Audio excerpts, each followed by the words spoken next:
بیا بل خبر را تراغه ماشوم پکې او ځوان پکې او هغه د وو خواندو یو ورو یتیم مو داسې و کنه نو بیا مې زړه په مخامخ جړه نشي کولی چې زه ما سترګو نه اوښکې راشي خو زه انسان یم مسلمان یم ستاسو ورور یم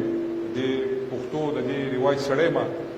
نو قسم په خدای لکه زړه مې په جړه شو چې یاره داسې دي خدای پاکه نو د الله سره څه نه کېږي او الله تعالی په خپلو کارونو باندې ښه پوهېږي خو زه د خپل طرفه زه ډي صاحب دلته ناست دی هغه له دا احکامات ورکوم چې په هر یکم تاریخ به د دغه ماشوم کور ته 50,000 روپۍ رسي